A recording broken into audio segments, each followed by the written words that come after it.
for my From family. outside, it looks like finished already. Still inside remaining down floor, remaining plastering and electricals, wiring. Still need a lot of money. I still need.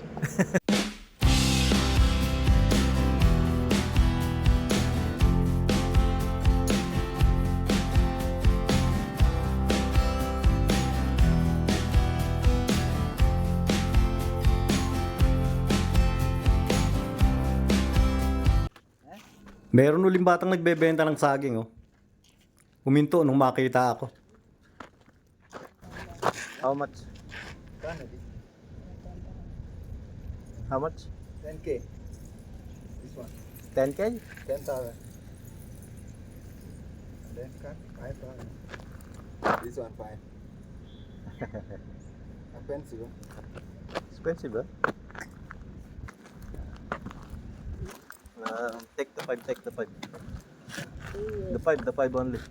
That one 5? Ha? Mahal no saging, ang liliit, oh.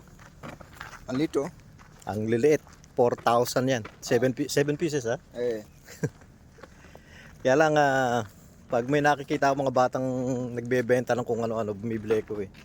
Kaya, ang touring dito, 5. Binigay ng 4.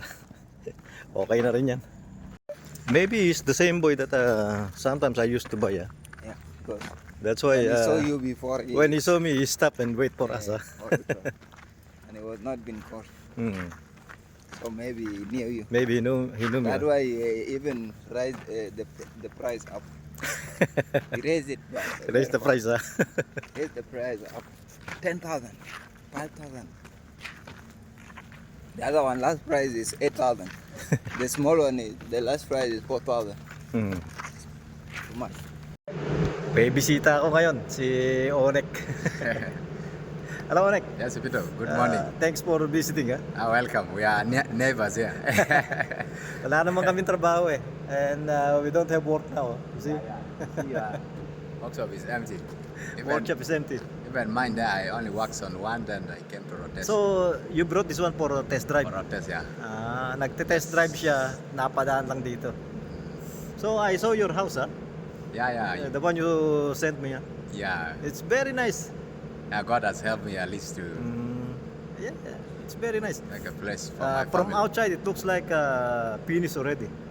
Still inside remaining down floor, remaining plastering and electricals, wiring. Still need a lot of money. I still need. Still need money. Maybe for everything, maybe to be perfect, I can say like $5,000. $5,000. Oh, 5,000 will still a finish, lot of money. finish everything now. But how about the water? Water is near there. There is water there. There is water, yeah. There is a water source there. You just connect. Siya nga pala yung he built their house in Uganda, not here in South Sudan. Maybe some friends are thinking that it's in South Sudan. I built in one of the cities in Uganda. It's called Gulu, in northern Uganda. In Gulu, Yeah, in Uganda. Mm. It's just in the border, Yeah, from border, it's like 2 hours drive. from Border of Nimule. South Sudan, from Nimule, yeah. From Nimule, 2 hours drive. 2 hours drive. Because I know Gulu is just the border. After Nimule, Yes, it's not Gulu far, already. Not far from the border of South Sudan. Anyway, I saw it. It's very nice. Yeah. So very soon I will escape the expense of rent now. So thank you. Okay, thank you, Onek. Okay, welcome. Nung dumating nga pala ako dito sa Rumbek, ang unang naging kaibigan ko talaga, si Onek. Nung una, hindi ko alam na pastor siya. Basta ang natatandaan ko, lagi niya akong inaaya na baka daw wala akong gagawin kapag linggo. Sumama daw ako doon sa church nila. Hindi ko akalain yon na pastor pala. At yun namang si James, nung mapasok yan dito sa amin, mga 2 taon na ako dito. Dito nga pala sa South Sudan, medyo matagal na ako dito eh. Pero ang unang lugar ko dito sa South Sudan, doon sa capital city, sa Toyota Company. December 2011, nung mapunta ako dito. Kaya medyo matagal na talaga. Pero dito sa Rumbek,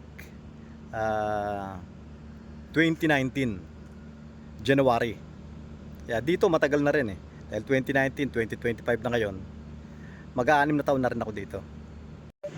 Noong dumating ako dito, maniniwala ba kayo na ang palitan ng dollar noon, yung $100, 400 lang sa pera nila.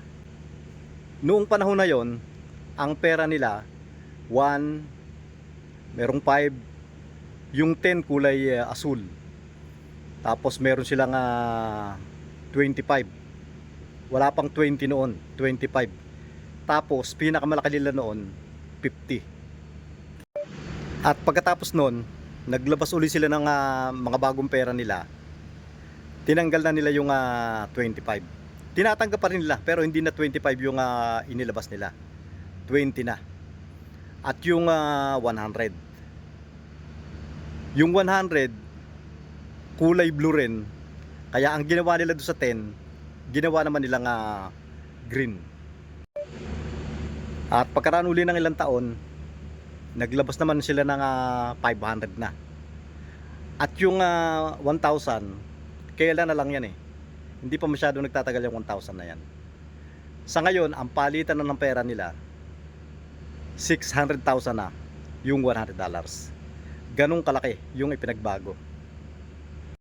Doon nga pala sa mga supporter natin dyan, baka po pwedeng pakisuporta rin po yung Facebook page ko.